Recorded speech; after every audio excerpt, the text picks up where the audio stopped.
I have with me Mr. Prashanth Neel and Akshat Sharma, and I will let you introduce them. And I'm looking forward to the conversation. Both of them, come along. Joining Amala ma'am, we have on stage Mr. Prashanth Neel, who is known for his unique narrative style, which has taken the Kannada film industry to a whole new level. We are all very familiar with the KGF series, which became a sensation, breaking all the records, and acclaimed for its storytelling and the visuals. Mr. Neel continues to redefine Indian cinema, inspiring audiences and filmmakers alike.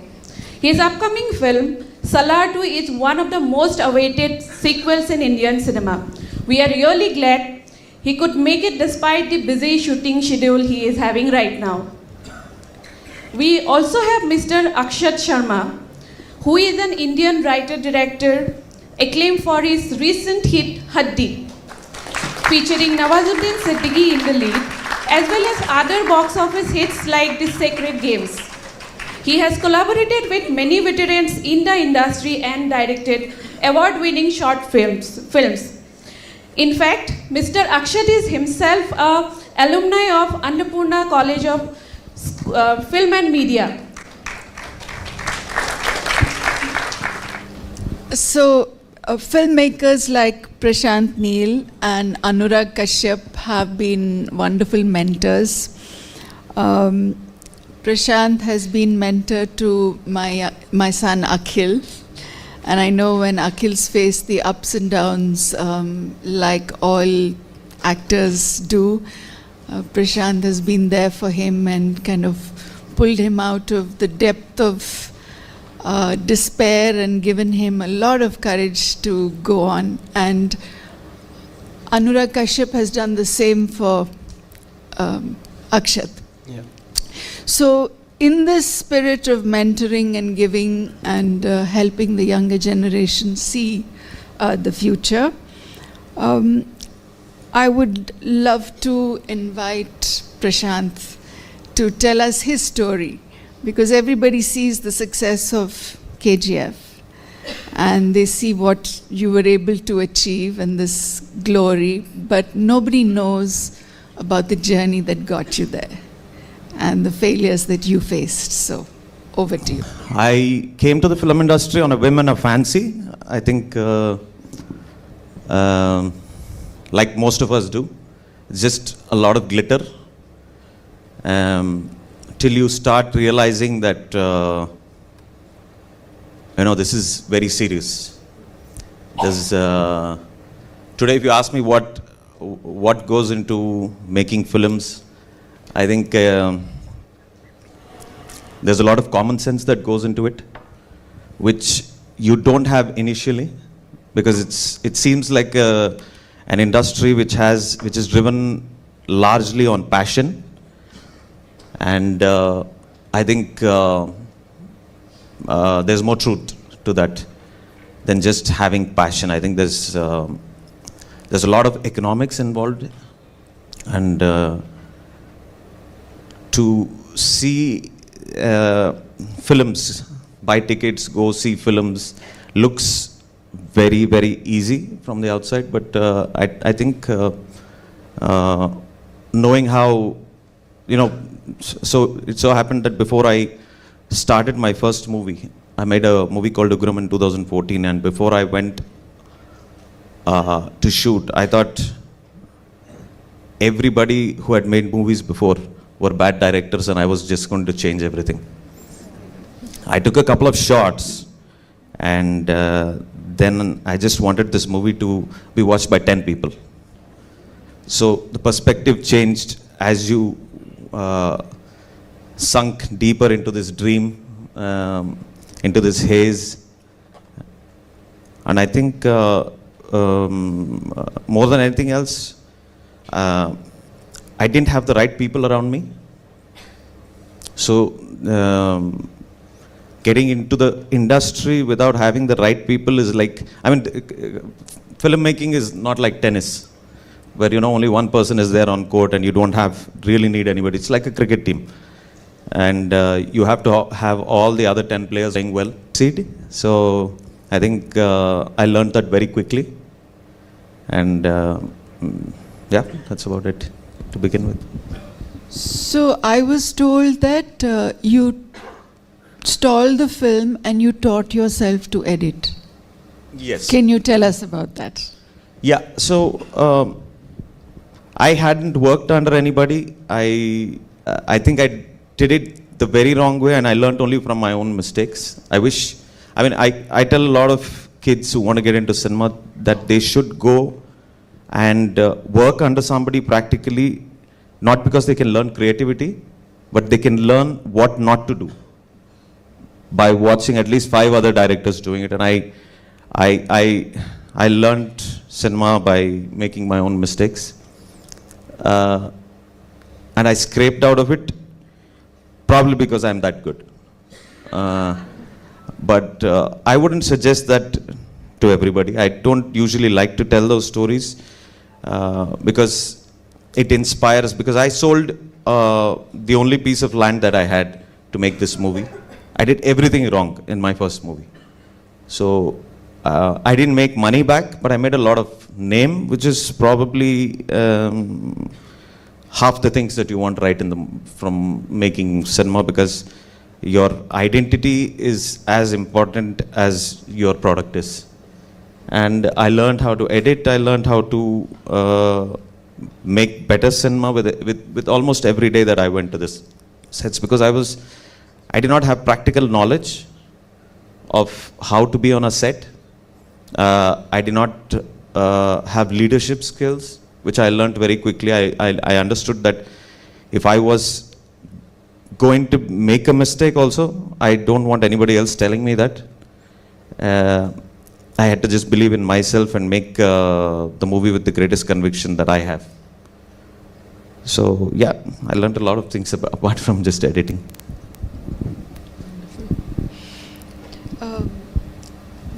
There were some questions that young filmmakers had for both of you, if I may refer to them. How do you cope with the self-doubt, and when things don't work out and you lose courage? How do you cope with that? And what are the guiding steps for young filmmakers on this? I think we face self-doubt every day, especially when you're working on a project. So my go-to strategy for avoiding self-doubt, probably not the best thing to do, but is to ignore it. When you ignore your self-doubt and you just go back to the process, and I think you go back to the discipline of doing that same thing again and again, and trying to get a different result or a better result, whether it's when you're writing a script or whether it's when you're shooting. You don't have that much freedom, but then when you're prepping for it, you can probably apply that. So yes, I mean, we all go through self-doubt every single day, every single hour. There are days when you're just staring at the blank piece of paper and you're doubting every single word that you've written, and you are pressing that command A and deleting all of that. So yes, I think the one thing that we do when self-doubt comes is to accept that it's going to linger on, no matter what you do, no matter how big or how small you are in that process, where you are in that journey. I think self-doubt is going to creep up no matter what. So as long as you know that it exists, and as long as you know that you can ignore it, and not just ignore it, but follow it up with the discipline of doing the process, engaging yourself in the way things need to be done, and not romanticize your situation with the self-doubt, I think you can make the next step. So that's how I tackle it. There's a lot of disparity between what we write to what we execute, because it needs about 500 people to make the movie, but only one person to sit and write it. And I go back to my first movie, where I thought I was going to be making the best movie in the world, and everything started changing, shot by shot started changing. Finally, When the movie was out, I thought it was about 15% of what I'd written. So this is something that every director has to get used to. Every person who's executing a movie has to get used to the fact that he's not going to be making the exact movie that he saw in his head. So all the self-doubt that I had in my first movie helped me cope with the other three movies that I've made. Because I thought I had made the most terrible movie after I made it. And I remember I was standing under the shower several times wondering how I'm going to kill myself after the movie released. So, but when the movie came out, I realized that I had seen the movie so many times, you know, that I have lost judgment of this movie, and probably the memory of getting the result of that first movie, it went the right way, of course. The result of that movie went the right way for me. Knowing that I did the right things, even when I had doubt, in my first movie helped me to make my other three movies without having enough doubt. And I think it never leaves you. So even when you go back and you revisit a work, they stand out for you. Thank you for that.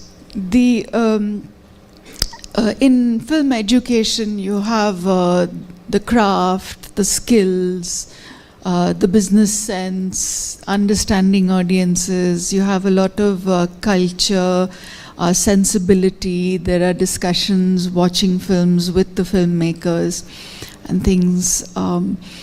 But the industry hires with the confidence and the grit which is not taught in film school.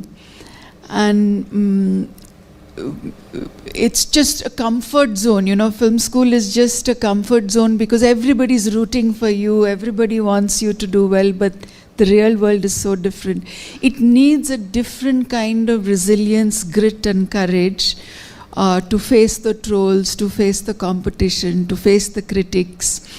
I remember when Shiva was releasing, Shiva, the film that Nagarjuna, my husband, had acted in and produced, Annapurna Studios had produced Ram Gopal Varma's first film.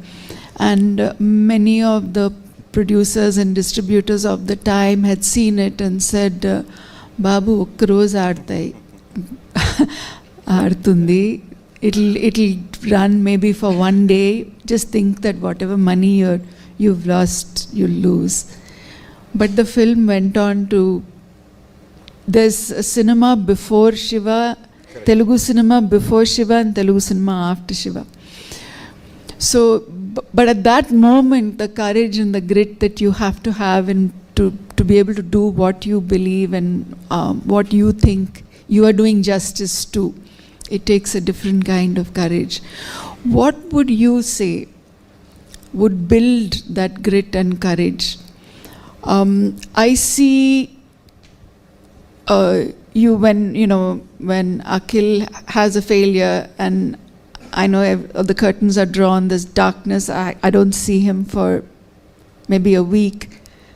And then I'll see he's getting his car ready and he's putting stuff into his car, and I know, okay, he's going on a road trip to see Prashanth, and I know he'll come back ready to face the world. So what is it that we can do for all young people to get that grit and that courage back, to remember that you can do it and go out and do it again? I think it's a practical experience, which I mentioned before, that you have to be on sets. You have to have seen somebody else's success. You have to have seen somebody's failure, and I think that's the greatest gift that can be given to a student, especially in cinema, that he gets to be on sets where he knows the entire process of a cinema and finally sees the result of it. It's like somebody else is a lab rat for him, and he should be doing it time and time again till he understands that cinema is done in a certain way. Salar fans want to know that They believe that you cracked the magic combination for Salar and KGF. There's a magic combination of being able to tell something that has immense mass appeal, yet has certain authenticity that every member of the audience connects deeply to. Of course, I'm not going to pretend I can decipher Prashanth Neel, but I've heard these young people talk. So what is it to film students that you can say to encourage artistic integrity and yet get the business right? I think that's the quest for everyone, and that's where they fail the most. Either they get carried away like Akshat and go into deep artistic expression, or they get carried away by the business and forget their storytelling integrity. So, some words of experience from you. So I made 4 movies till now. They're mass commercial movies, and they are not the movies that I usually sit and watch on television. So my taste is very different. If given a choice, I would make very different kind of movies. I'd make something like an Inception. I'd make a love story, like Hum Aapke Kaun. But the viability, the feasibility, the business, they all lie somewhere else, coming from South India. I know where the money comes from. I'm not somebody who has come over here to make a difference. I've come here to make a livelihood, bread and butter, of course, a lot of butter with my bread. And so I understand where I am right now, and I try and make movies with only one intent, and I think they teach this in many schools, business schools, consumer behavior. And I understand that pattern, and even if I'm not comfortable, that's where I said passion goes out of the window. I might not be comfortable making these movies. I probably want to make movies that I want to make, but I'll not do it right now. Because when it is only about economics for me. It's the creativity comes from basic necessities for me. I have to make a certain kind of movie. I have to make a movie for Prabhas. I have to make a movie for Yash. I have to make a movie for NTR. When I am making these movies for NTR or Prabhas or Yash, I can't make a Hum Aapke Kaun. These are great words. I'll share this passage with you, by the way. And I'm looking forward to having you at film school and talking to the students, and I'm sure you would get energized, and they would be energized too. I don't know if we have time for questions from the audience, but I could ask 2 questions.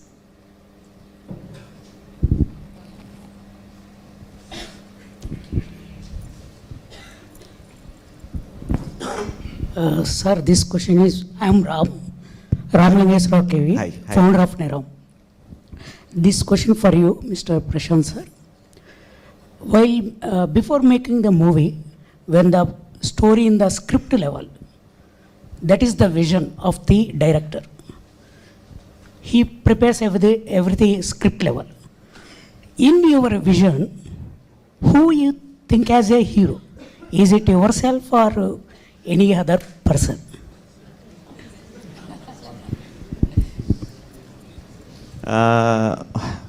So it's not as innocent as just writing a story for us. The moment we start writing characters, we say, okay, Amitabh Bachchan is going to be playing this character. The hero of this movie is going to be Prabhas. And the heroine is going to be played by Deepika Padukone. I'm talking about Kalki. I don't know why I mentioned all of those names. But I'm just giving you an example. So it would have been fantastic for us not to have and we could even sketch it out. But it happens that it is probably the most polluted way of making of telling stories. It's not as beautiful as we think it is from the outside. It is commercial. You go pay money, pick up popcorn, and I don't know why I'm belittling the film industry also right now, but. It is very simple. We make film for the screen. It is an audio visual experience. So we do everything possible to enhance that only through audio and video. So the way we think is very different. I wish we could just make a pure story and say it the way that story is, because our stories are more beautiful than they appear on screen.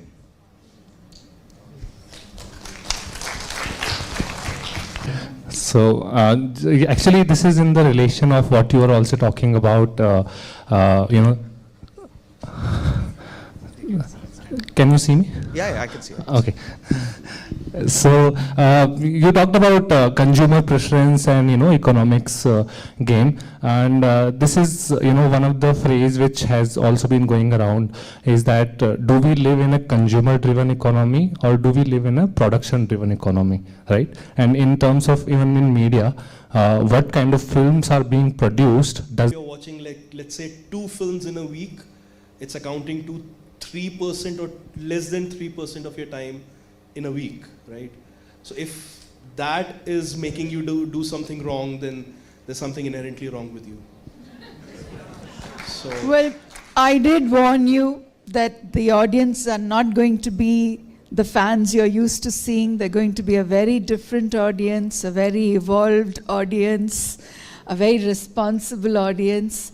Thank you so much for being such a patient and encouraging audience.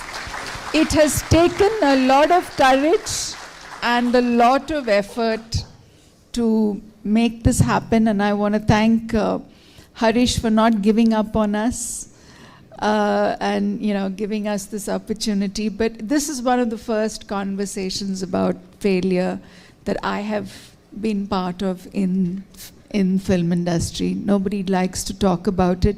Everybody's hurting too much. And everybody's in their own struggle. So thank you. Thank you. Thank you. Thank you, Prashanth. Thank you, Akshay.